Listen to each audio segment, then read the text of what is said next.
وذكر فإن الذكرى تنفع المؤمنين.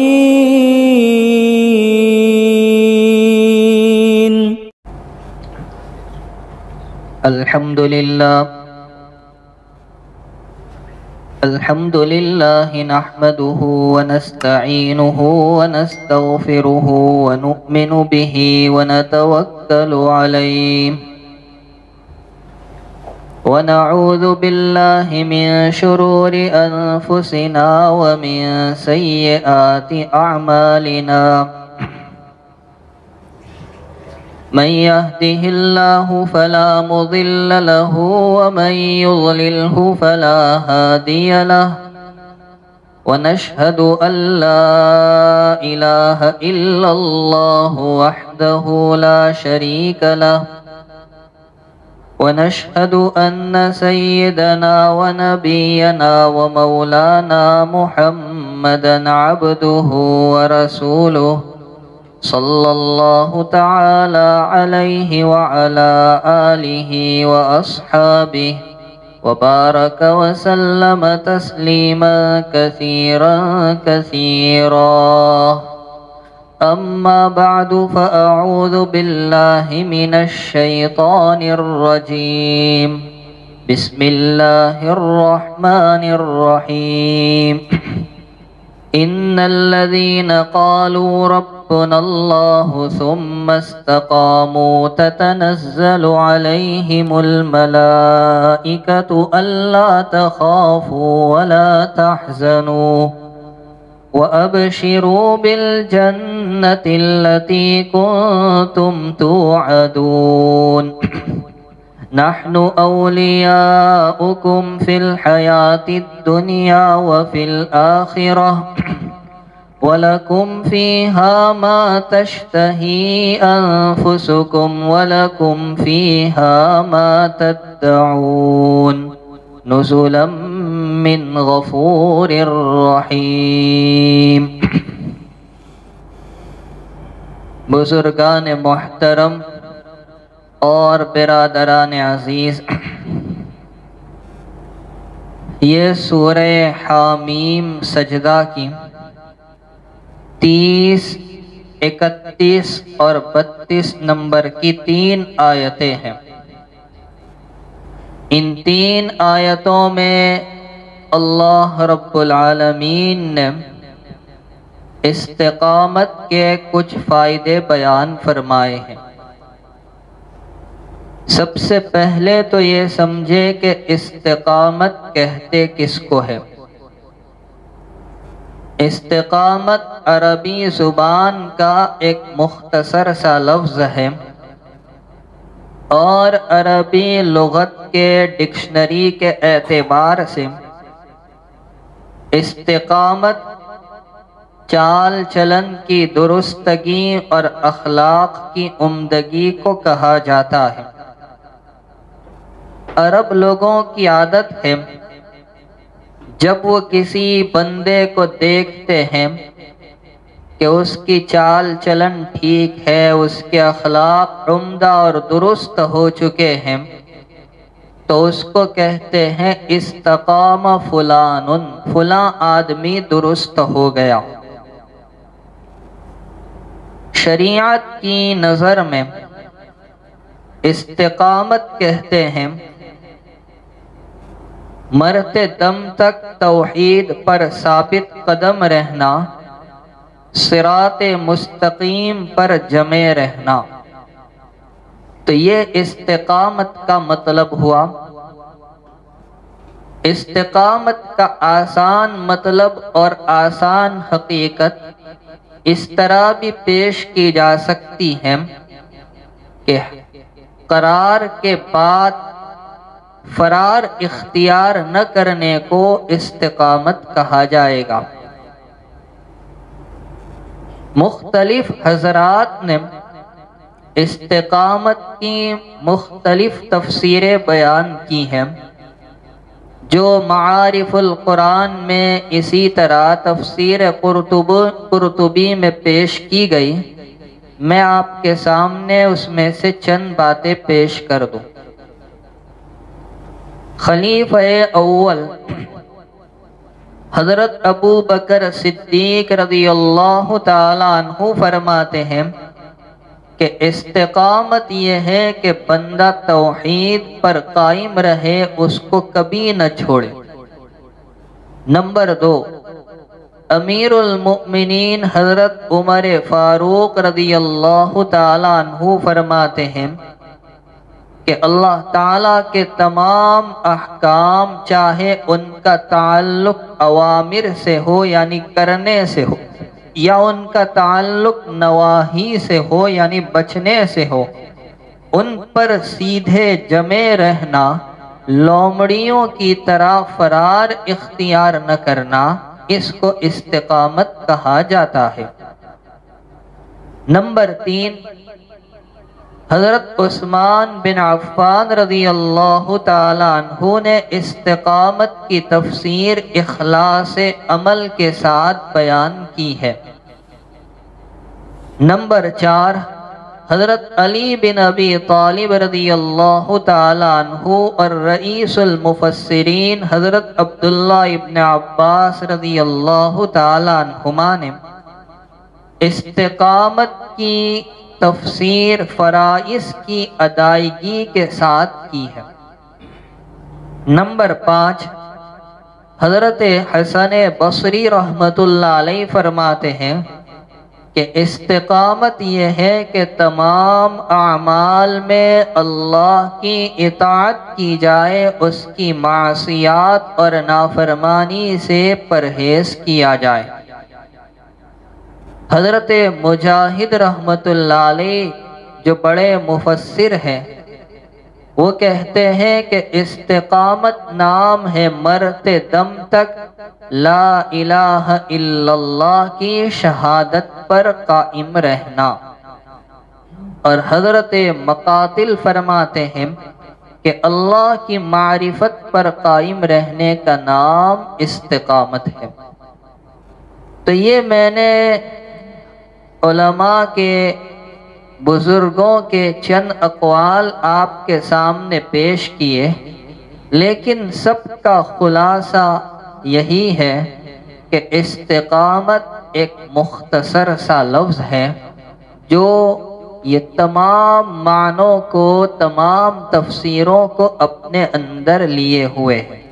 اس مختصر لفظ میں بہت کچھ باتیں بتا دی گئی، اسی لیے علماء کرام کہتے ہیں کہ دنیا میں سب سے دشوار اور مشکل کام استقامت ہے، اور صوفیاء کرام نے اسی لیے اس کو کرامت سے بڑھ کر بتایا ہے۔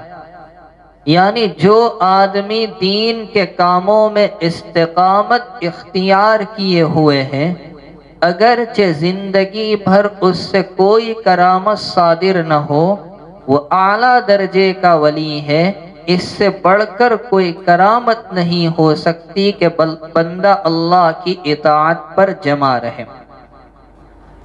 میں نے چند روز پہلے آپ کو ایک واقعہ سنایا تھا حضرت مولانا رشید احمد گنگوہی رحمت اللہ علیہ کا، کہ ایک صاحب ان کی خدمت میں ایک عرصے تک رہے اور جانے لگے تو کہا کہ میں اتنا عرصہ آپ کی خدمت میں رہا، لیکن میں نے آپ سے تو کوئی کرامت دیکھی نہیں۔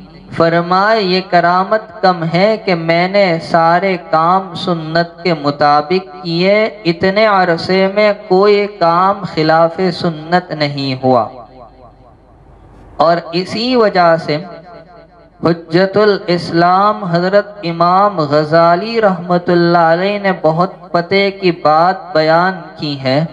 وہ فرماتے ہیں کہ پل صراط پر چلنا آسان ہے، حالانکہ پل صراط جس کے بارے میں کہا گیا کہ وہ تلوار کی دھار سے تیز اور بال سے زیادہ باریک، لیکن فرمایا اس پر چلنا آسان ہے اور مرتے دم تک شریعت کے راستے پر استقامت سے جمے رہنا یہ بڑا نازک اور دشوار کام ہے۔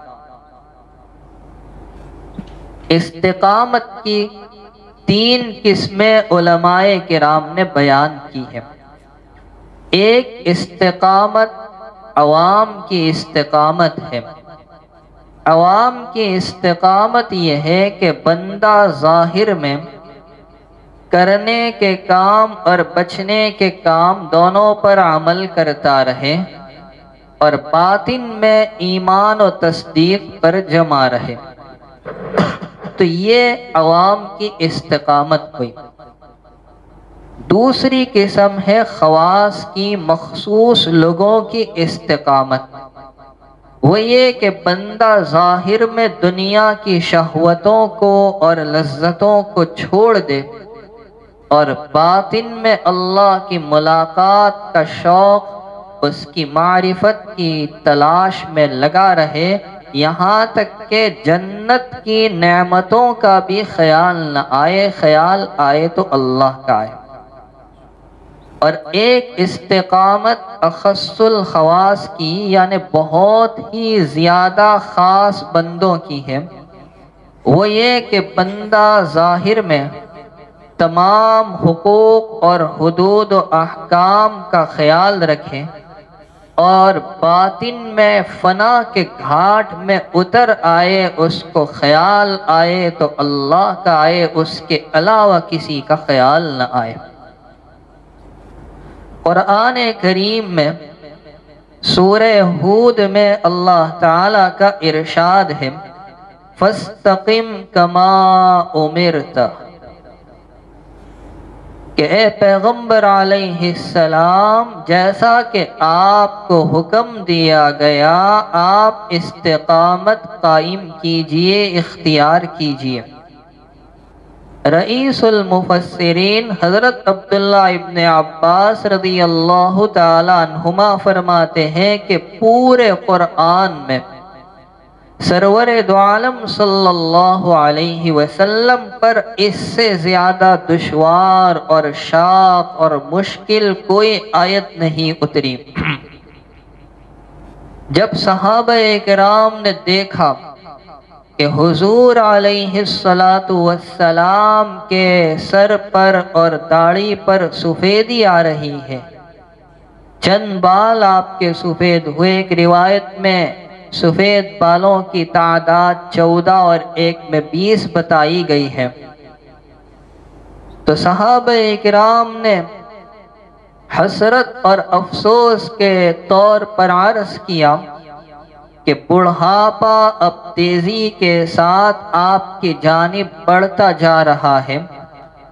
تو سرور کائنات صلی اللہ علیہ وسلم نے فرمایا کہ سورہ ہود اور اس جیسی صورتوں نے مجھے بوڑھا بنا دیا۔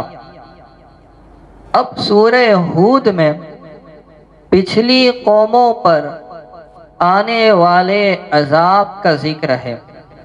سورہ ہود کا اگر آپ مطالعہ کریں پتہ چلے گا کہ قوم نوح کی تباہی کی داستان بھی ہے، قوم عاد کی تباہی اور بربادی کا بھی ذکر ہے، قوم سمود کی تباہی کا بھی ذکر ہے، قوم لوط کو کس طرح اوپر لے جا کر پٹک دیا گیا اس کا بھی ذکر ہے، شعیب علیہ السلام کی قوم مدین کی تباہی کا بھی ذکر ہے۔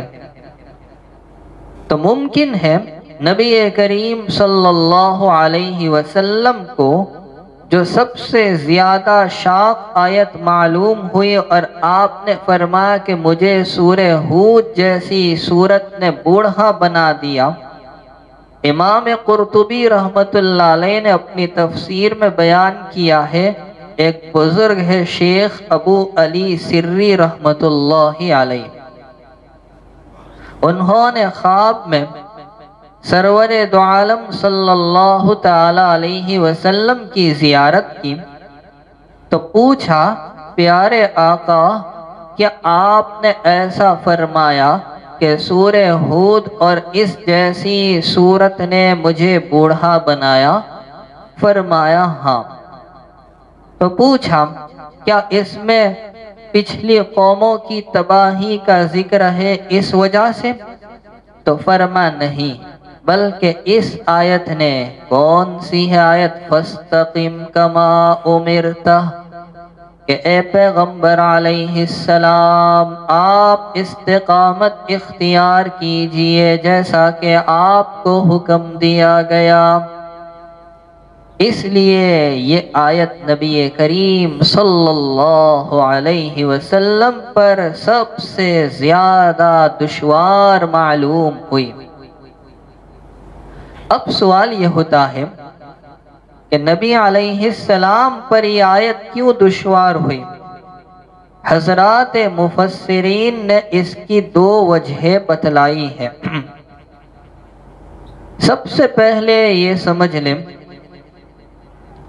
کہ انبیاء کرام علیہم السلام اور ان میں بھی رسول کریم صلی اللہ علیہ وسلم کو اللہ تبارک و تعالی نے انسان کی کامل صورت بنا کر دنیا میں بھیجا۔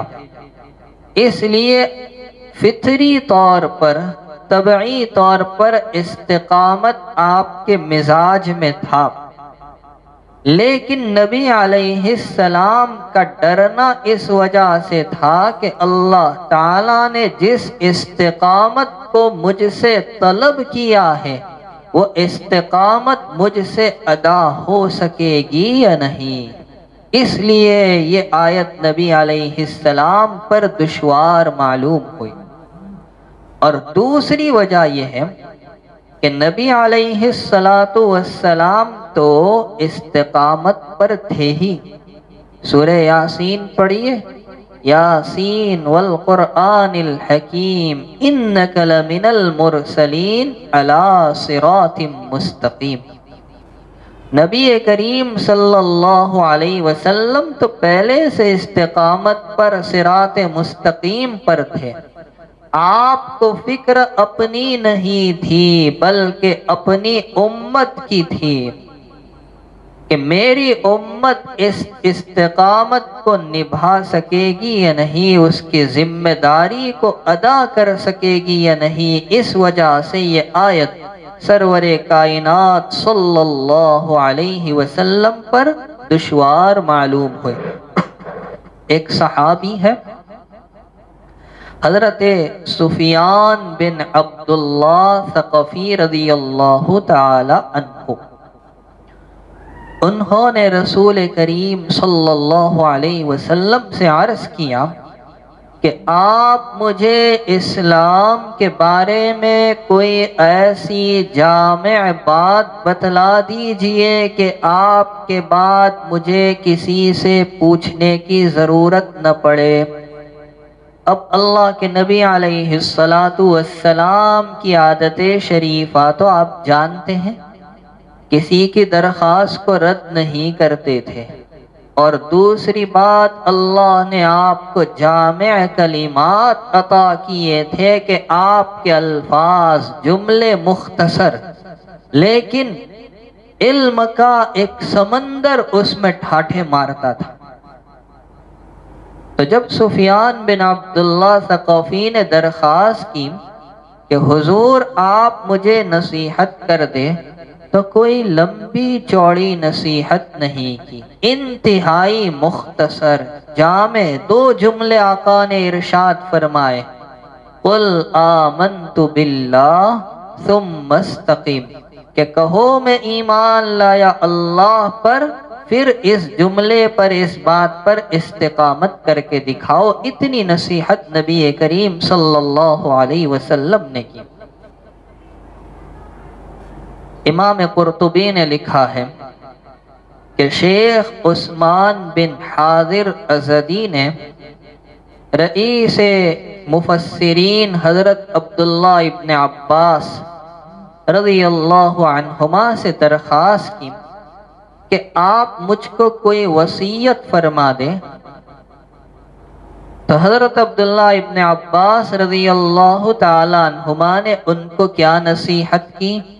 فرمایا علیک بتقوی اللہ والاستقامہ اتبع ولا تبتدع، کہ تم تقوی کو اور استقامت کو اپنے اوپر لازم کر لو، ہر چیز میں اتباع سنت کو اپناؤ، بدعت کو چھوڑ دو، اس سے پرہیز کرو۔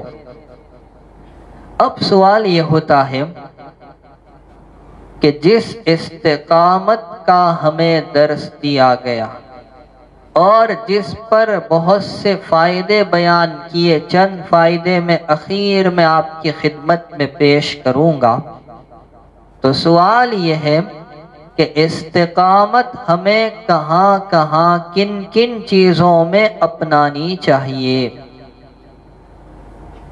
تو اب آپ اپنے ذہن میں یہ بات سمجھ لیں کہ اسلام کے جتنے شعبے ہیں ان تمام شعبوں میں استقامت ہم سے طلب کی گئی۔ سب سے پہلے ہمیں اپنے ایمان اور عقائد میں استقامت اختیار کرنی ہے۔ میرے بھائیوں، جب ایمان کی استقامت کا ذکر آئے گا، عقائد کی استقامت کا ذکر آئے گا، تو ہم کیسے فراموش کر سکتے ہیں حضرت بلال حبشی کی قربانی کو؟ کیسے فراموش کر سکتے ہیں حضرت خباب ابن الارت کی داغ دی ہوئی پشت کو، حضرت عمار بن یاسر کو، ان کے والد حضرت یاسر کو، ان کی والدہ حضرت سمیہ کو، حضرت ابو ذر غفاری کو، حضرت سلمان فارسی کو۔ یہ وہ حضرات تھے جنہوں نے ایمان کی وجہ سے، عقائد کی وجہ سے بہت سی تکلیفوں کو ہنسی خوشی برداشت کیا، مگر ان کی ایمانی استقامت بے مثال تھی، کوئی نمونہ پیش نہیں کر سکتا۔ ایمانی استقامت کی میں آپ کو جھلک بتاؤں، ایک دو واقعے سناؤ تاکہ ہمارا ایمان بھی تازہ ہو۔ فرعون کے زمانے میں فرعون کا ایک خادم تھا، اس خادم کی ایک لڑکی تھی، اس خادم کی بیوی تھی جو فرعون کی لڑکی کو کنگھی کرنے کا کام انجام دیا کرتی، بناؤ سنگار کرنے والی۔ ایک دن اس خاتون کے ہاتھ سے کنگھی کرتے ہوئے کنگھی ہاتھ سے گر گئی۔ یہ کنگھی کرنے والی خاتون ایمان والی تھی، مؤمنہ تھی، چپکے سے اس نے کلمہ پڑھ لیا تھا، اور فرعون کے خوف کی وجہ سے اس نے اپنے ایمان کو چھپا کر رکھا تھا۔ تو جب وہ کنگھی گری تو اس نے بسم اللہ پڑھ کر اللہ کا نام لے کر اٹھا لی۔ فرعون کی بیٹی نے کہا، میرے باپ کے علاوہ تیرا اور بھی کوئی رب ہے؟ اس نے کہا، ہاں، میرا رب، تیرا رب، تیرے باپ کا رب، آسمان و زمین کا رب ایک اللہ ہے، وہی ہم سب کا خالق ہے، مالک ہے۔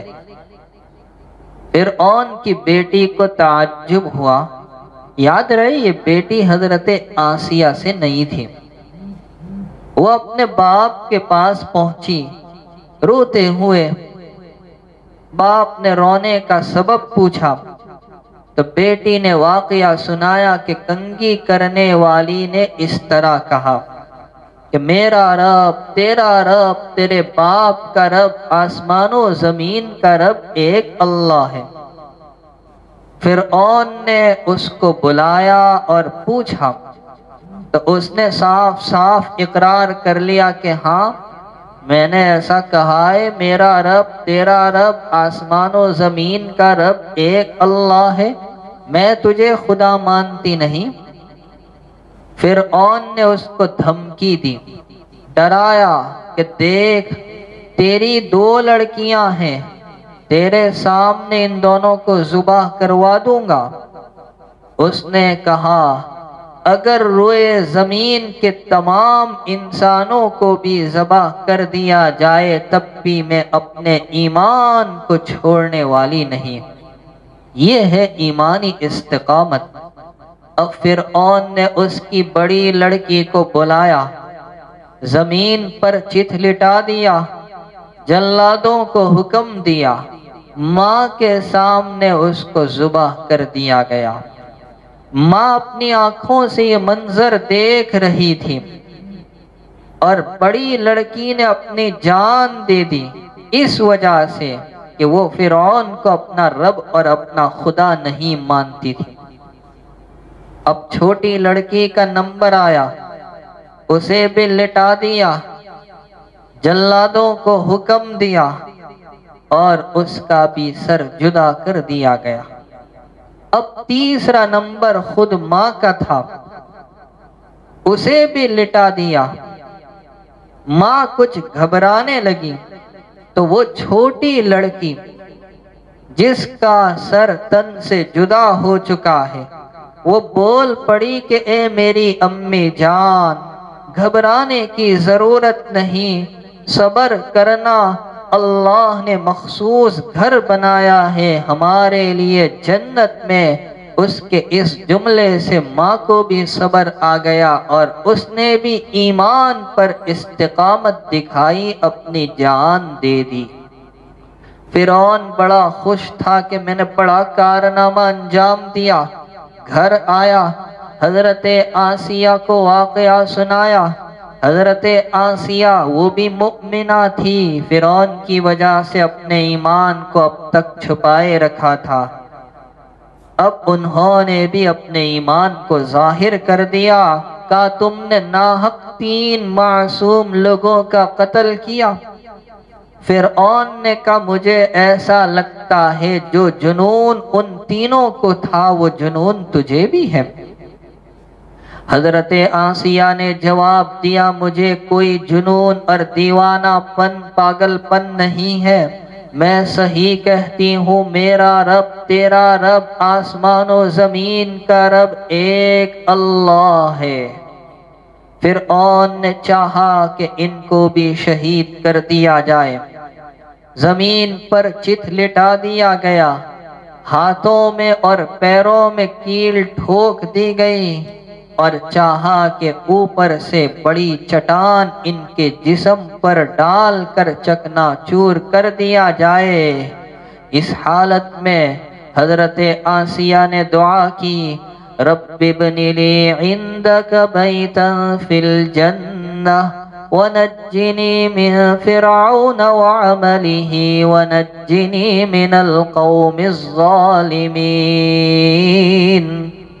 اے میرے پروردگار میرے لیے جنت میں اپنے پاس ایک مکان بنا دیجئے اور فرعون سے اور اس کے عملے سے مجھے نجات عطا فرما دیجئے، ظالموں سے مجھے چھٹکارا دے دیجئے۔ اللہ تبارک و تعالی نے ان کی روح قبض کر لی۔ اب جو پتھر ان پر مارا گیا تو وہ خالی جسم پر جس میں روح نہیں تھی۔ مجھے بتانا یہ ہے کہ ان خواتین نے ایمان پر کیسی استقامت دکھائی ہے۔ حافظ ابن حجر عسقلانی رحمت اللہ علیہ نے اپنی کتاب الاصابہ میں بیان کیا ہے کہ حضرت عمر ابن الخطاب رضی اللہ تعالیٰ عنہ نے اپنے خلافت کے زمانے میں ایک لشکر رومیوں سے جنگ کرنے کے لیے بھیجا۔ ان حضرات کو رومیوں نے قید کر لیا اور بادشاہ کے پاس لے گئے اور جا کر بتایا ان قیدیوں میں ایک آدمی ایسا بھی ہے جو محمد کے ساتھ رہا ہے صلی اللہ علیہ وسلم، یعنی وہ صحابی ہے۔ یہ بادشاہ عیسائی تھا، اور جو صحابی تھے وہ حضرت عبداللہ بن حذافہ سہمی رضی اللہ تعالیٰ عنہ تھے۔ بادشاہ نے بلایا حضرت عبداللہ کو اور دونوں میں گفتگو ہوئی۔ عیسائی بادشاہ کہنے لگا، میں تم کو اپنی حکومت اور بادشاہت میں شریک کر لوں گا، تم عیسائی ہو جاؤ۔ حضرت عبداللہ نے جواب دیا کہ تیری حکومت تو کچھ بھی نہیں، اگر تو ساری حکومت دے دے اور سارے عرب والے مل کر بھی مجھے اپنا ملک اس شرط پر دے دے کہ میں پلک جھپکنے کے بقدر دوسرے دین کو اختیار کروں اور ذرا سی دیر کے لیے دین محمدی سے ہٹ جاؤں، تو میں ہرگز ایسا کرنے کے لیے تیار نہیں ہوں۔ عیسائی بادشاہ کہنے لگا، اگر تم عیسائی نہیں بنو گے تو میں تمہیں قتل کروا دوں گا۔ حضرت عبداللہ نے جواب دیا، تو جو چاہے کر، اگر تو مجھے قتل کرنا چاہتا ہے تو کر دے، لیکن میں اپنی بات کہہ چکا ہوں، اب اس میں ذرا بھی کمی زیادتی کی گنجائش نہیں ہے، اور میری رائے، میرا فیصلہ ہرگز بدلنے والا نہیں۔ یہ سن کر عیسائی بادشاہ بھڑک اٹھا اور اس نے ان کو سولی پر ٹانگ دیا، لٹکایا، لیکن اس طرح سے نہیں کہ جان نکل جائے، باندھ دیا گیا، اور اپنے آدمیوں سے کہا، ان کے ہاتھوں میں پیروں میں تیر چلاؤ، دیکھو ان کو مارنا مقصود نہیں ہے، سزا دینا اور تڑپانا مقصود ہے۔ چنانچہ ایسا ہی کیا گیا، لیکن یہ بندہ جمع رہا۔ اس کا جرم کیا تھا؟ جرم اتنا تھا کہ یہ اللہ کو مانتا تھا، اس کے بھیجے ہوئے نبی کو اور ان کے لائے ہوئے دین کو مانتا تھا۔ بادشاہ کے آدمیوں نے تیر چلائے، لیکن حضرت عبداللہ اب بھی کہتے جاتے تھے کہ میں اپنی بات کہہ چکا ہوں اور اپنی رائے میں ذرا بھی تبدیلی کی گنجائش نہیں۔ جب اس ترکیب سے بھی کام نہ چلا اور انہوں نے دیکھ لیا کہ حضرت عبداللہ کا ایمان تو بڑا مضبوط اور قوی ہے، تو عیسائی بادشاہ نے کہا کہ ان کو سولی سے نکال لو۔ نکال لیا گیا۔ اس کے بعد حکم دیا کہ ایک دیگ میں خوب گرم پانی کیا جائے۔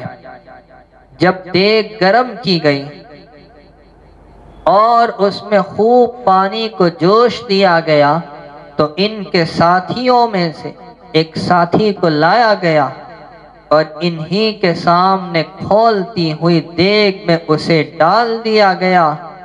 حضرت عبداللہ یہ سارا منظر دیکھ رہے تھے کہ میری آنکھوں کے سامنے میرے ساتھی کا جسم گل رہا ہے، گوشت اور ہڈیاں جدا ہو رہی ہیں، لیکن وہ اپنے ایمان پر ڈٹے رہے کہ میں ہرگز عیسائیت قبول کرنے والا نہیں ہوں۔ بادشاہ ہر طرح سے عیسائیت کے لیے دعوت پیش کرتا رہا، لیکن حضرت عبداللہ اپنے دعوے پر جمے رہے۔ جب دیکھا کہ حضرت عبداللہ کسی بھی طرح عیسائیت کو قبول کرنے والے نہیں، تو کہا ان کو بھی دیگ میں ڈال دو۔ دیگ کے پاس ان کو لے جایا گیا، اور جب ڈالنے کا وقت آیا تو حضرت عبداللہ رونے لگے۔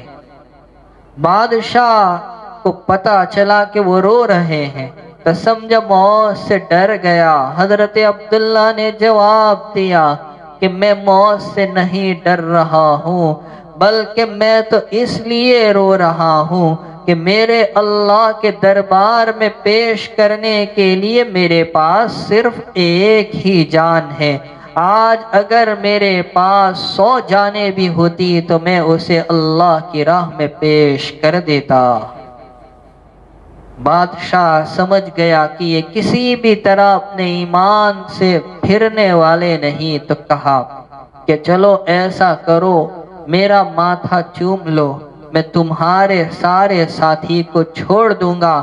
حضرت عبداللہ اس پر بھی تیار نہیں تھے، کیونکہ اس میں کافر کی عزت تھی، لیکن یہ خیال کیا کہ میرے اس عمل سے میرے ساتھیوں کو نجات مل جائے گی، تو انہوں نے آگے بڑھ کر اس عیسائی بادشاہ کا ماتھا چوم لیا اور سارے ساتھیوں کو نجات ملی۔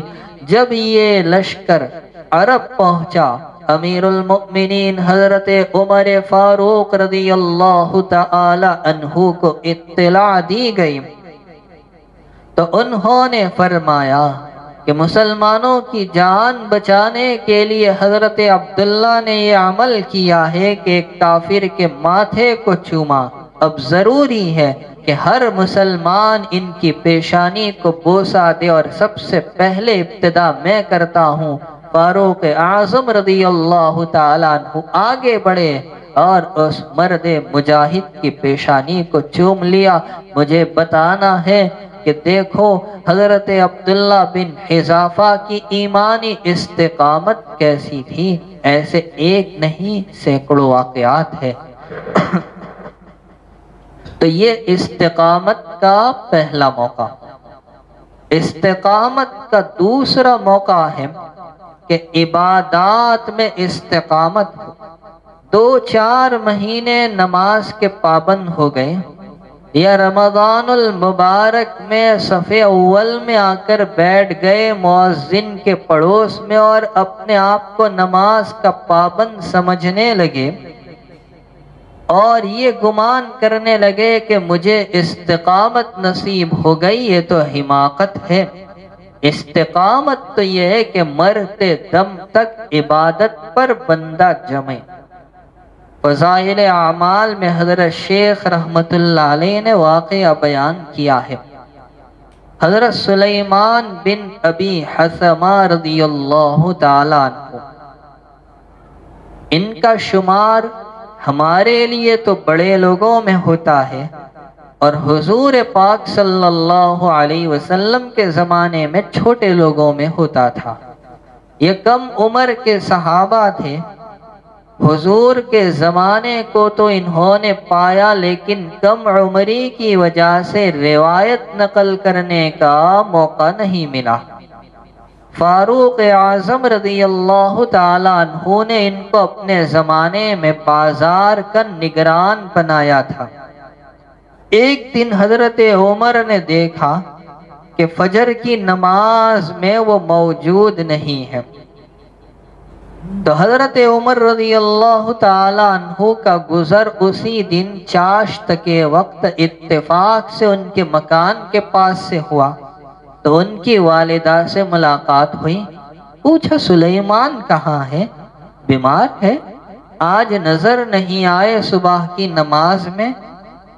تو ماں نے جواب دیا دیر رات تک نماز پڑھتا رہا، فجر کے وقت آنکھ لگ گئی۔ حضرت عمر فاروق رضی اللہ تعالیٰ عنہ نے جواب دیا کہ میں فجر کی نماز جماعت سے پڑھوں، یہ بہتر ہے اس سے کہ میں رات بھر نفلیں پڑھتا رہوں اور فجر کی نماز اور اس کی جماعت فوت ہو جائے۔ تو استقامت یہ کہ عبادت میں بھی استقامت ہو۔ ابو داؤد شریف کی شرح الدر المندود میں لکھا ہے، حضرت عدی بن حاتم رضی اللہ تعالیٰ عنہ صحابی ہے۔ حاتم طائی جو مشہور سخی تھا، ان کے بیٹے، ان کے بارے میں لکھا ہے کہ 180 سال کی عمر ہوئی۔ حضرت عدی بن حاتم رضی اللہ تعالیٰ عنہ کی یہ خود اپنے بارے میں فرماتے، اور دیکھو عبادت پر استقامت کیسی ہوتی ہے۔ وہ کہتے جب سے میں نے اسلام قبول کیا ہے اس وقت سے لے کر اب تک کسی نماز کی اقامت نہیں ہوئی مگر یہ کہ میں اس وقت وضو سے تھا۔ یہ ہے عبادت پر استقامت۔ ہمارے اکابر میں حضرت مولانا رشید احمد صاحب گنگوہی رحمت اللہ علیہ کے نام کو کون نہیں جانتا۔ دارالعلوم دیوبند کے جلسے میں ایک مرتبہ تشریف لائے اور اذان ہوئی، نماز کے لیے چلے، لوگوں کا بڑا ہجوم تھا، اس لیے تھوڑی سی تاخیر ہوئی، اور مصلی پر نماز پڑھانے کے لیے حضرت مولانا یعقوب صاحب نانوتوی رحمت اللہ علیہ کھڑے ہو چکے تھے۔ حضرت گنگوئی رحمت اللہ علیہ کی تکبیر اولیٰ رہ گئی۔ جب نماز سے فراغت ہوئی تو دیکھا حضرت کے چہرے پر غمی اداسی چھائی ہوئی ہے۔ کسی خادم نے کہا، حضرت کچھ دیر پہلے تو آپ بڑے خوش تھے، حشاش و بشاش نظر آ رہے تھے، اب آپ کے چہرے پر اداسی کیوں ہے؟ اب سنیں کیا جواب دیا۔ فرمایا رشید احمد کے لیے اس سے زیادہ غم کی بات کیا ہو سکتی ہے کہ 22 سال کے بعد تکبیر اولیٰ فوت ہو گئی۔ یہ ہے عبادت پر استقامت۔ یہ میں نے نمونے پیش کیے تاکہ ہم اپنی عملی زندگی میں لائیں۔ استقامت کا تیسرا موقع ہے معاملات میں استقامت۔ اللہ تعالیٰ نے جن چیزوں کو حلال ٹھہرایا ہے مرتے دم تک آپ اسے حلال سمجھیں، جن چیزوں کو حرام کیا ہے مرتے دم تک اسے حرام ہی سمجھے، حلال کو حرام اور حرام کو مختلف پیتروں سے حلال بنانے کی فکر نہ کریں۔ اسی طرح لین دین کے جو اصول شریعت نے بتائے ہیں ان اصولوں پر مضبوطی سے جم جانا، یہ معاملات پر استقامت ہے۔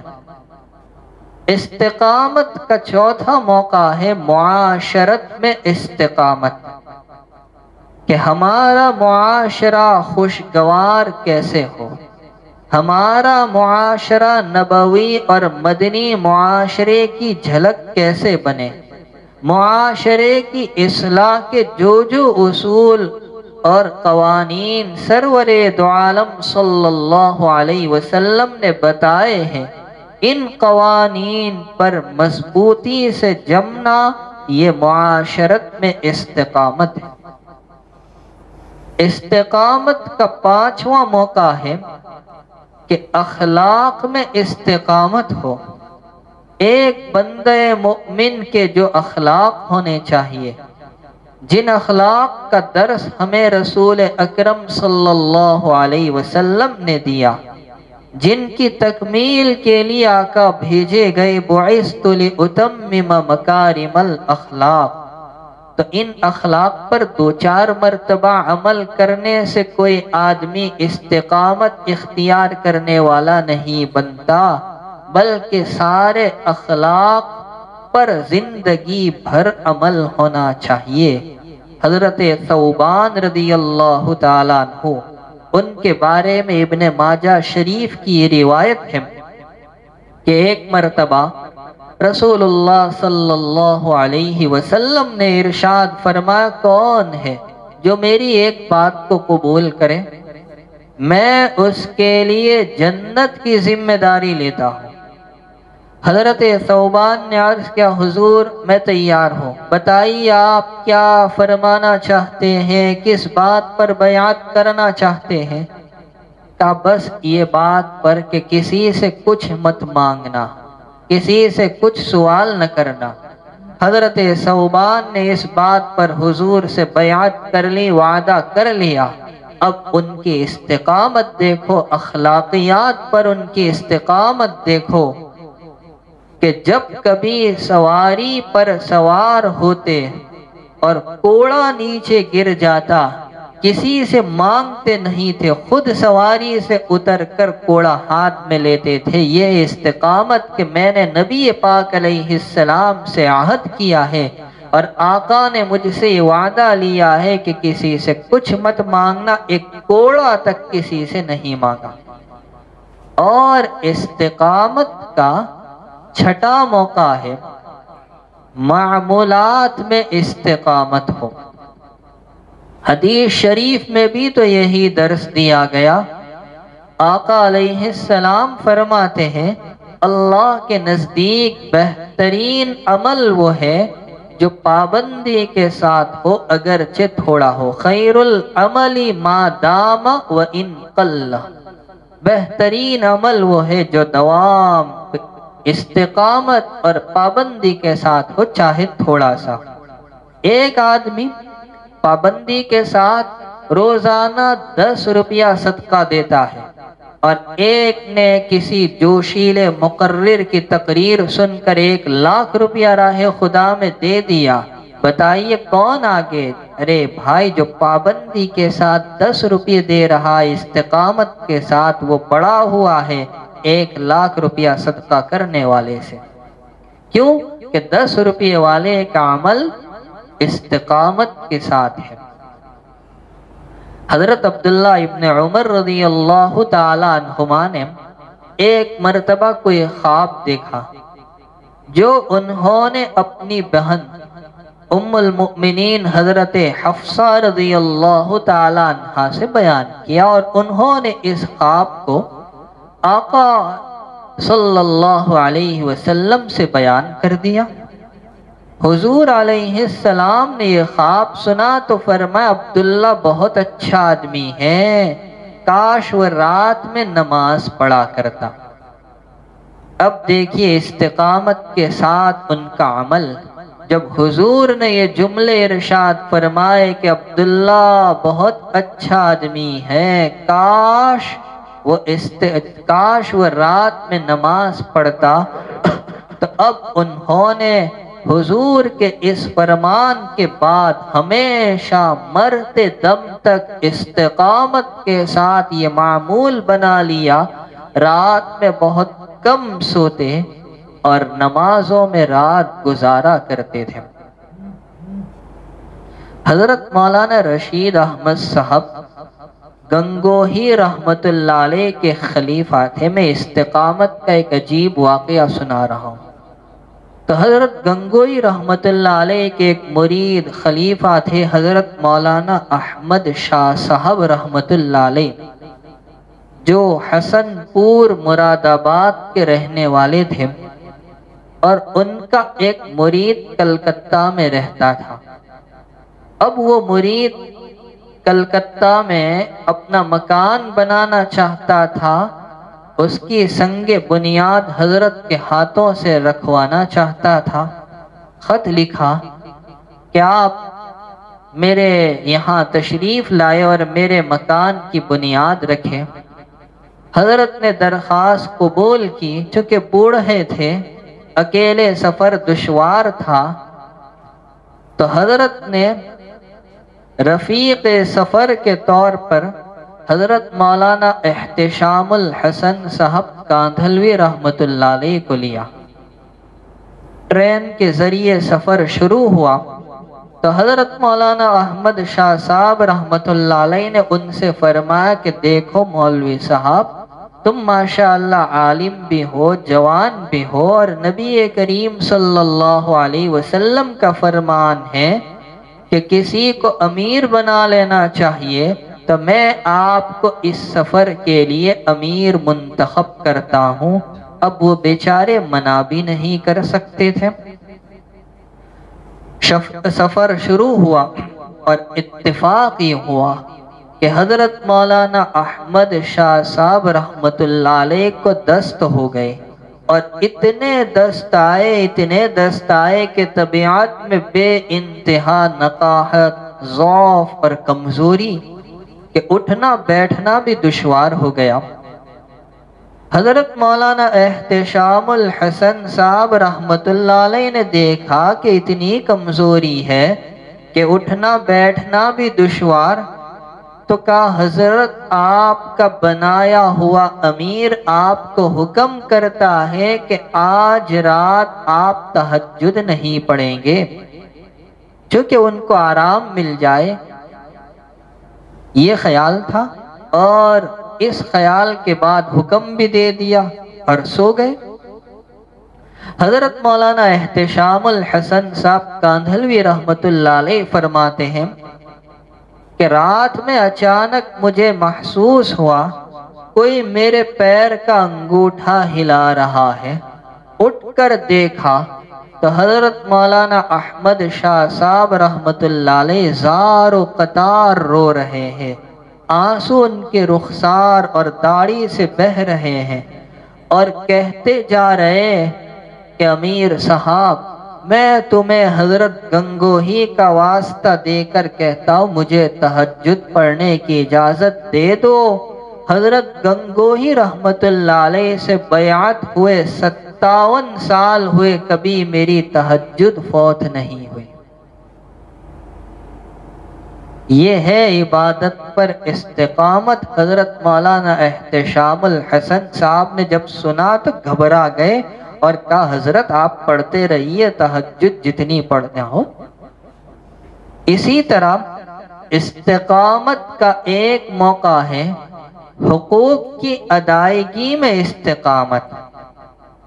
شریعت اسلامیہ نے جو حقوق رکھے ہیں، والدین پر اولاد کے، اولاد پر والدین کے، شوہر پر بیوی کے، بیوی پر شوہر کے، 1-2 مہینے ادا کر لیے حقوق پھر کھیل ختم، ایسا نہیں ہے۔ جب تک زندگی رہے مرتے دم تک ان حقوق کی ادائیگی کا لحاظ رکھنا، یہ ہے حقوق کی ادائیگی میں استقامت۔ اسی طرح استقامت کا ایک موقع ہے دعوتی کام میں استقامت۔ برا لگے گا آپ کو کہ آپ نے کسی مبلغ صاحب کی تقریر سن کر ایک مرتبہ چلہ لگا لیا، بس پوری زندگی کا فریضہ ادا ہو گیا۔ یہ نہیں، اس سے اچھا ہے کہ آپ ہر مہینے پابندی اور استقامت کے ساتھ 3 دن دیتے رہیے۔ دعوتی کام میں استقامت بھی مطلوب ہے۔ کفار مکہ کو سمجھ میں نہیں آ رہا تھا کہ اپنا شرف اور اپنا اعزاز کس طرح سے برقرار رکھے۔ آپس میں مشورہ کیا اور قریش کی ایک جماعت حضور علیہ السلام کے چچا ابو طالب کے پاس آئی اور شکایت کی، ابو طالب آپ کا بھتیجا ہمارے معبودوں کو برا بھلا کہتا ہے اور ہمارے باپ دادا کے طریقے پر چلنے سے نکتہ چینی کرتا ہے، ہمیں عقل اور فہم سے کورا قرار دیتا ہے، ہمارے باپ دادا کو بھی گمراہ ٹھہراتا ہے۔ ہم یہ توہین برداشت نہیں کر سکتے۔ آپ یا تو اس کو روک دو کہ وہ ان باتوں سے باز آ جائے، یا آپ ہمارے اور اس کے درمیان سے ہٹ جائے۔ لیکن سرور دو عالم صلی اللہ علیہ وسلم کی دعوتی استقامت تو دیکھو کہ آپ نے حق کا پرچار برابر جاری رکھا، باطل کی تکذیب کرنا برابر جاری رکھا۔ اہل مکہ اس کو برداشت نہ کر سکے، پھر آئے ابو طالب کے پاس اور اب کی بار، اس کی سرکار وہ نہیں کہتا، اب کی بار سختی سے مطالبہ کیا کہ آپ اپنے بھتیجے کو روک دے یا اس کی حمایت اور طرفداری سے باز آ جائے، ورنہ ہم سب مل کر آپ کے خلاف جنگ کریں گے۔ ابو طالب کو اپنے یتیم بھتیجے کی فکر ہوئی، بلا کر سمجھانے لگے سرور دو عالم صلی اللہ علیہ وسلم نے دیکھا کہ مشفق و مہربان چچا آج تبلیغ چھوڑنے پر مجھے بات پیش کر رہے ہیں۔ تو جب یہ جملے سنے تو کہا خدا کی قسم اگر میرے داہنے ہاتھ میں سورج اور بائیں ہاتھ میں چاند لا کر رکھ دے اور یہ چاہے کہ میں خدا کا حکم اس کی مخلوق تک، اس کے بندوں تک نہ پہنچاؤں، میں ہرگز اس کے لیے تیار ہونے والا نہیں ہوں، یہاں تک کہ خدا کا سچا دین لوگوں میں پھیل جائے یا کم از کم میں اس جد و جہد میں اپنی جان کی قربانی پیش کر دوں۔ یہ ہے دعوتی کام میں استقامت۔ اور اگر استقامت نہ ہو تو کوئی کامیاب نہیں ہو سکتا۔ میں نے تیسری تفسیر میں آپ کو ایک واقعہ سنایا تھا۔ حضرت سری سقطی رحمت اللہ علیہ جا رہے تھے، سخت گرمی تھی، دوپہر کا وقت تھا، ایک درخت کے نیچے آرام کرنے کے لیے لیٹ گئے۔ اچانک کہیں سے آواز آئی، سمجھ میں نہیں آ رہا تھا آواز کہاں سے، چاروں طرف سے آواز آ رہی تھی، درخت سے آواز آ رہی تھی۔ کیا تھی آواز؟ کہ اے سری میری طرح ہو جا۔ اللہ والوں کی بات بھی بڑی عجیب ہوتی ہے کہ درخت کیسے بول رہا ہے۔ آپ کی بھی کرامت ظاہر ہوئی، آپ نے پوچھا میں تیری طرح کیسے بنوں؟ اس نے کہا لوگ مجھے پتھر مارتے ہیں تو میں انہیں پھل دیتا ہوں۔ آپ نے جب یہ بات سنی تو کہا جب تیری اتنی خوبی، تجھ میں اتنی اچھی باتیں کہ لوگ تجھے پتھر مارتے ہیں تو بدلے میں تو پھل دیتا ہے، تو پھر تجھے آگ کا ایندھن کیوں بنا دیا گیا؟ تجھے دوزخ کی غذا کیوں بنا دیا گیا؟ اس نے کہا کہ ویسے تو مجھ میں ہزاروں خوبیاں اور اچھائیاں ہیں، لیکن ایک خامی ہے، اس خامی نے میری اچھائیوں پر پانی پھیر دیا، وہ یہ کہ جدھر ہوا کا رخ ہوتا ہے میں اس طرف جھومنے لگتا ہوں، مجھ میں استقامت نہیں ہے۔ میرے بھائیو یہی تو درس ہے، اگر استقامت نہ ہو، جب ایک درخت میں استقامت نہیں تھی وہ آگ کا ایندھن بن گیا، حالانکہ اس سے تو استقامت کا مطالبہ کیا بھی نہیں گیا، اور ہم انسانوں سے تو استقامت کا مطالبہ کیا گیا۔ اگر ہمارے اندر استقامت نہ ہو تو پھر ہمارا انجام کیا ہوگا؟ اب آخری بات، آئیے سورہ حامیم سجدہ کی ان 3 آیتوں کے بارے میں انتہائی مختصر طور پر بتلا دوں۔ رب کریم نے استقامت پر کچھ وعدے کیے۔ کیا کیا وعدے، کیا کیا انعام؟ فرمایا ان الذین قالوا ربنا اللہ ثم استقاموا تتنزل علیہم الملائکہ۔ پہلا انعام کہ جو بندے استقامت پر چل رہے ہیں ملائکہ کا نزول ہوگا۔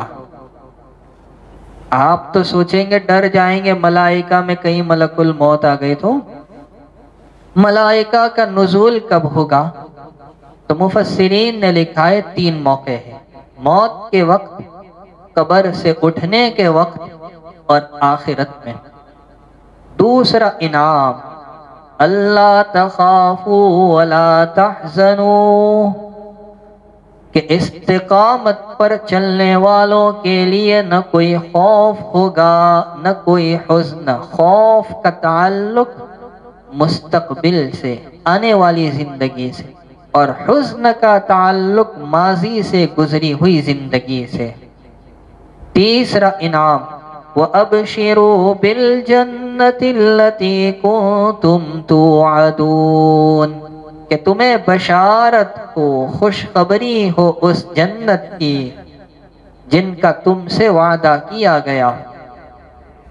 چوتھا انعام، اللہ فرماتے نحن اولیاؤکم فی الحیات الدنیا وفی الآخرہ، ہم تمہارے ولی، تمہارے سرپرست اور تمہارے دوست بن جائیں گے دنیاوی زندگی میں بھی اور اخروی زندگی میں بھی۔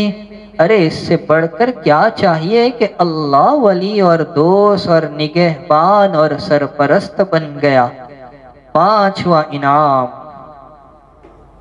کہ ان کو وہ ملے گا جو وہ چاہیں گے، وَلَكُمْ فِيهَا مَا تَشْتَهِي أَنفُسُكُمْ، ان کے دل، ان کے نفوس جو چاہیں گے وہ ملے گا۔ اور چھٹا انعام وَلَكُمْ فِيهَا مَا تَدَّعُونَ، جو زبان سے طلب کریں گے وہ بھی ملے گا۔ کسی کو سگریٹ پینے کی طلب ہو وہ بھی ملے گی، لیکن جلانے کے لیے جہنم میں جانا پڑے گا، کیونکہ جنت میں آگ تو نہیں ہے۔ اور آگے ساتواں انعام بھی فرمایا نزلا من غفور الرحیم، کہ یہ سب مال کے بدلے میں نہیں، جو کچھ ہوگا مفت میں بلا معاوضہ، غفور الرحیم ذات کی جانب سے مہمانی کے طور پر تجھے ملے گا۔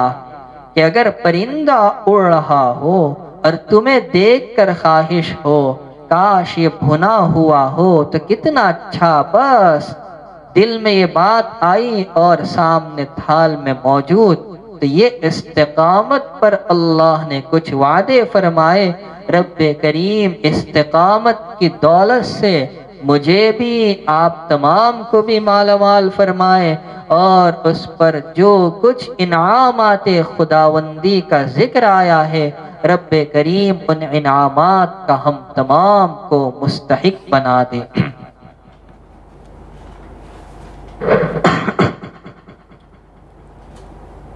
یونس یعقوب انصاری وریاؤ میں انتقال ہوا ہے، اسی طرح وسیم مکرانی بھاونگر والا ان کا انتقال ہوا ہے۔ اللہ تعالیٰ ان دونوں کی مغفرت فرمائے، درجات بلند کرے۔ تبسم آصف سپر والے کی اہلیہ بھاونگر اس وبا میں مبتلا ہے، اور بربودن میں حافظ سلیمان اچھا صاحب بیمار ہے۔ اللہ تعالیٰ جملہ مریضوں کو صحت کاملہ عاجلہ دائمہ مستمرہ عطا فرمائے، اور ہمارے دوست جو ہماری اس تفسیر کو، درس قرآن کو راندیر کی شان کے نام سے جو فیس بک پر پیج بنا ہوا ہے اس کے ذریعے آپ کی خدمت میں پیش کرتے ہیں، شاہ نواز بھائی ان کی والدہ محترمہ چند روز کی مختصر سی علالت کے بعد آج دنیا سے رخصت ہو گئی۔ اللہ تبارک و تعالی مرحومہ کی بے انتہا مغفرت فرمائے، درجات خوب بلند فرمائے، حسنات کو اپنی بارگاہ میں قبول فرمائے، سیئات کو حسنات میں تبدیل فرمائے، ان کی موت کو اور جو کچھ صبر کیا نجات کا، مغفرت کا، درجات کی بلندی کا اور مرتبہ شہادت کا ذریعہ بنائے۔ جملہ پسماندگان کو، گھر والوں کو صبر جمیل اجر جزیل عطا فرمائے۔ سبحانک اللہم وبحمدک وتبارک اسمک وتعالی جدک ولا الہ غیرک، سبحان اللہ وبحمدہ سبحان اللہ العظیم۔ اللہم لک الحمد کلہ ولک الشکر کلہ ولک الملک کلہ ولک العزت کلہ ولک المجد کلہ بیدک الخیر کلہ، اللہم لا نحصی ثناء علیک انت کما اثنیت علی نفسک، اللہم ثبتنا علی الایمان وامتنا علی الایمان واحشرنا یوم القیامت مع المتقین مع الابرار۔ اللہم انا نسألک العفو والعافیہ والمعافاة الدائمہ فی الدنیا والآخرہ، توفنا مسلمین والحقنا بالصالحین غیر خزایا ولا ندامہ ولا مفتونین۔ اللہم نجنا من الفتن ما ظهر منها وما بطن اللهم إنا نعوذ بك من البرص والجنون والجذام ومن سيء الأسقام اللهم إنا نعوذ بك من جهد البلاء ودرك الشقاء وسوء القضاء وشماتة الأعداء اللهم إنا نعوذ بك من زوال نعمتك وتحول عافيتك وفجاءة نقمتك وجميع سخطك اللهم إنا نسألك الهدى والتقى والعفاف والغنى اللهم زدنا ولا تنقصنا وأكرمنا ولا تهنا وأعطنا ولا تحرمنا وآثرنا ولا تؤثر علينا وارضنا وارض عنا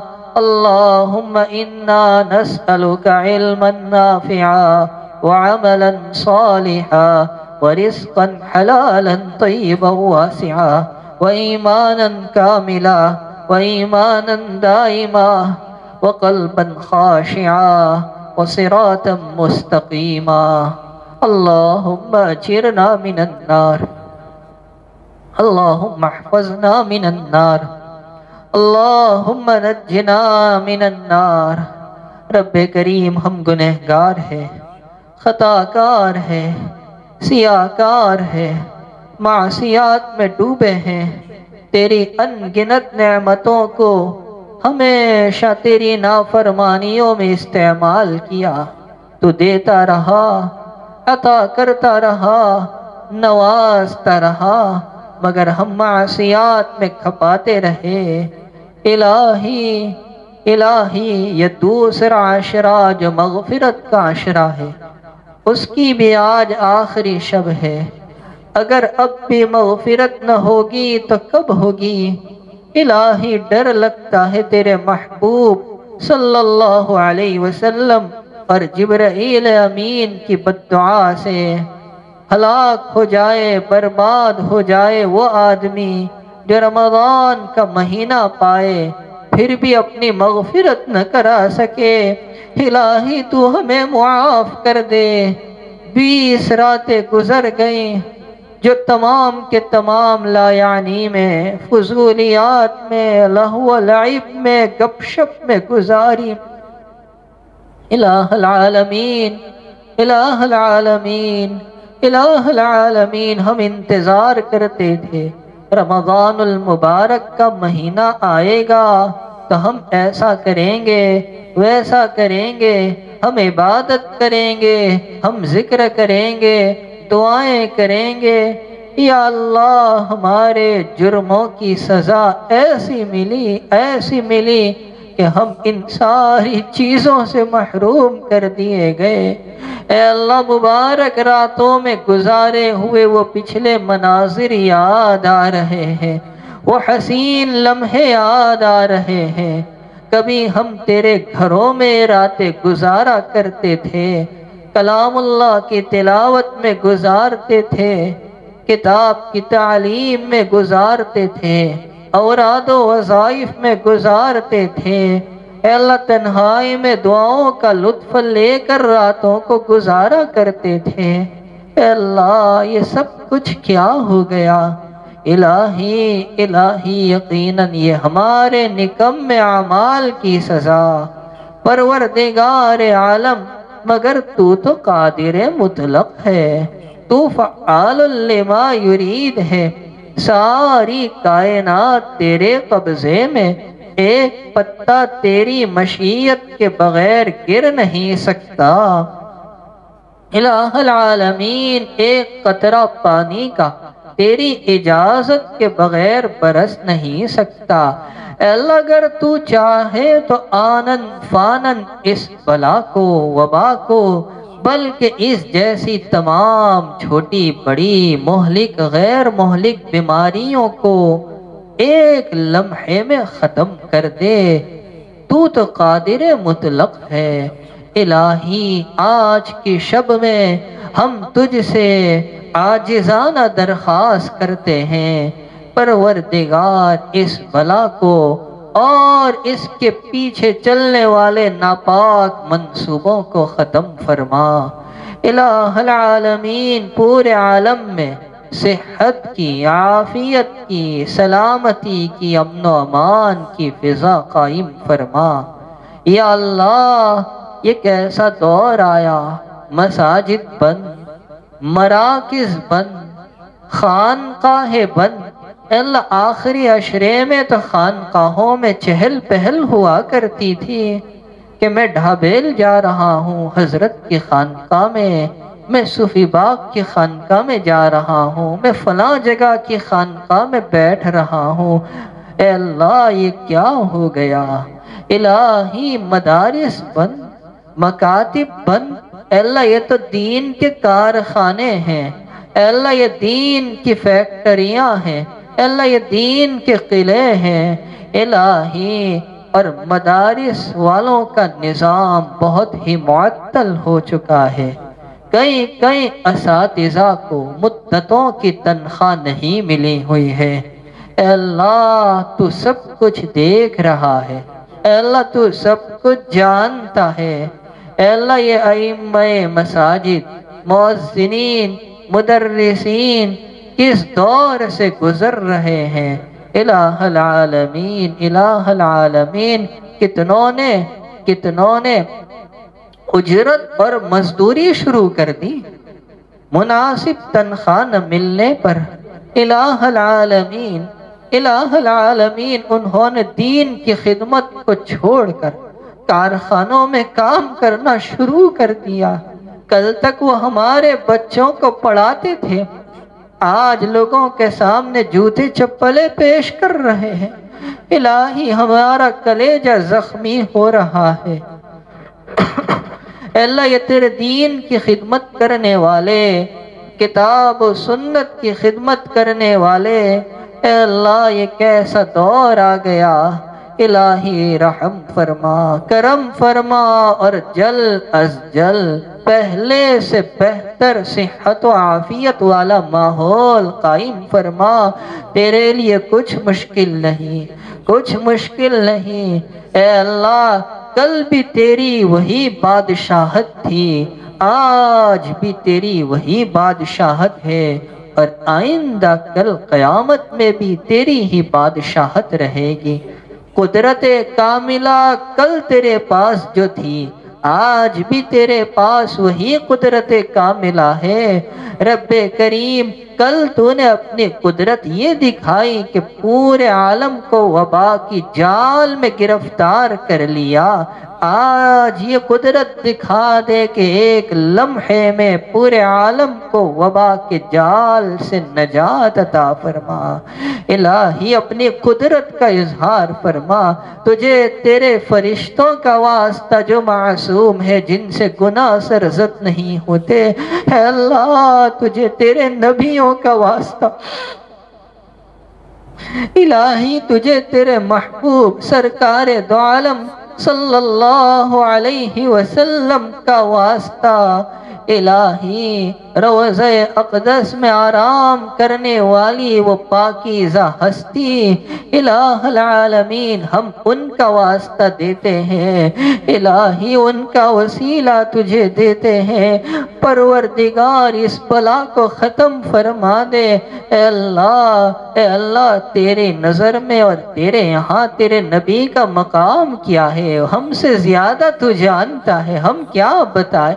اے اللہ یہ مقام تو نے دے دیا، جب سارے لوگ نفسی نفسی کہہ کر جان چھڑائیں گے، اے اللہ تیرا لاڈلا نبی آئے گا اور ان کو مقام محمود ملے گا۔ پروردگار جو شان تو نے ان کی وہاں رکھی، اے اللہ دنیا میں بھی ان کی شان ہے، آج اسی نبی کا ہم واسطہ دے کر اے اللہ تجھ سے گڑ گڑا کر یہ بھیک مانگتے ہیں کہ اس بلا کو اب تو ختم فرما دے۔ اے اللہ تیرے نبی کا واسطہ جو رحمت للعالمین بنا کر بھیجے گئے، الہی الہی اب تو اس بلا کو ختم فرما، ہم کمزور ہو گئے اے اللہ، ہم اقرار کرتے ہیں کہ ہم امتحان میں ناکام ہو گئے، ہم میں سہنے کی طاقت نہیں، ہم میں برداشت کرنے کی طاقت نہیں، الہ العالمین تو ہمیں مزید نہ آزما، اے اللہ تو ہمارا امتحان نہ لے، اے اللہ ہم دیکھتے مرنے والوں کی فہرست کو، لمبی لسٹ ہے اے اللہ، کتنی جوان بیویاں بیوہ ہو چکی، اے اللہ کتنوں کے معصوم چھوٹے چھوٹے پھول جیسے بچے، اے اللہ ابھی تو کتنوں کے بچے ماؤں کی پیٹ میں تھے، اے اللہ وہ دنیا میں آئیں گے تو یتیم بن کر آئیں گے، اے اللہ کتنی مائیں ایسی چلی گئی کہ پیٹ میں بچہ بھی چلا گیا، رب کریم بڑا نازک دور ہے، ہم سے برداشت نہیں ہوتا، ہم تھک گئے اے اللہ، ہم ہمت ہار گئے اے اللہ، ہم میں سہنے کی طاقت نہیں، ہم میں قوت برداشت نہیں، اے اللہ تو امتحان نہ لے، ہم کہاں قابل ہے، ہم تیرے امتحان کے قابل کہاں ہیں، الہی تو ہمیں معاف کر دے، معاف کر دے، بخش دے اے اللہ، بخش دے اے اللہ، بخش دے، ہم گندے ہیں اے اللہ، گندے ہیں اے اللہ، نجاست میں اے اللہ، نجاست بھی اور نالیوں میں پڑا ہوا پاخانہ بھی ہم سے اچھا، ہم تو اس سے بھی گندے ہیں، پروردگار عالم تو معاف کر دے اے اللہ، ان گنہگار بندوں کو بخش دے اے اللہ، تیرے علاوہ ہے بھی کون، اے اللہ تو ہی ہمارا سہارا، اے اللہ تو ہی نجات دینے والا، الہی الہی الہی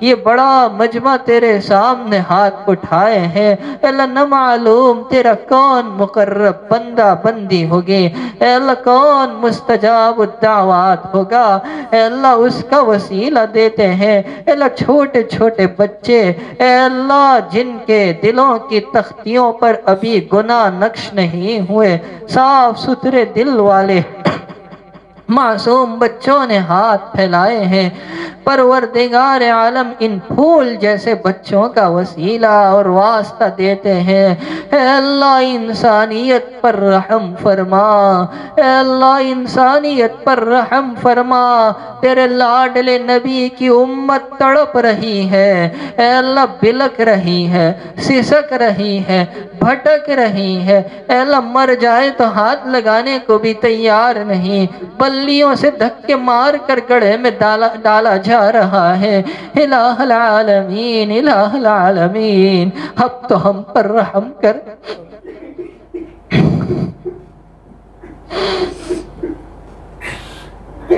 الہ العالمین ہمیں معاف کر، الہی ہمیں معاف کر دے، الہی ہمیں معاف کر دے، اے اللہ کتنوں کے جنازے پڑھائے، اے اللہ اب تو ڈر لگ رہا ہے، الہ العالمین مگر ایک بات تو ہے کہ ہماری آنکھیں اب بھی نہیں کھل رہی، الہ العالمین ان احوال و واقعات سے ہمیں سبق لینے والا بنا دے، اے اللہ موت سے پہلے موت کی تیاری کی توفیق عطا کر، اے اللہ ہمیں معاف کر، اے اللہ ہمیں معاف کر دے، اے اللہ ہمیں معاف کر دے، اے اللہ جیسے بھی ہے آخر کار آپ کے ہیں، اے اللہ تو ہمیں معاف کر دے، اے اللہ بہت لمبا امتحان چل رہا ہے، الہ العالم اے اللہ ہمیں اپنا آزما، اے اللہ ہم نڈھال ہو چکے ہیں، اے اللہ ہم نڈھال ہو چکے ہیں، اے اللہ انڈے میں سے نکلنے والے پرندے سے زیادہ ہم نڈھال ہو چکے ہیں، اے اللہ تیرے لاڈلے نبی کا واسطہ دے کر تجھ سے بھیک مانگتے انسانیت پر رحم فرما، اے اللہ ہمارے اعمال کو مت دیکھ، اپنی شان رحیمی کو اے اللہ اپنی رحمت کو دیکھتے ہوئے ہمیں معاف کر، اے اللہ ہمیں معاف کر دے، جمیع امت کو معاف کر دے، جیسے بھی ہے آخر کار تیرے ہیں، رب کریم آج ہم آج ہم صرف اور صرف یہی سوال کرتے ہیں، ہماری درخواست کو قبول فرما لے۔ ربنا تقبل منا انك انت السميع العليم وتب علينا انك انت التواب الرحيم وصلى الله على النبي الكريم برحمتك يا ارحم الراحمين۔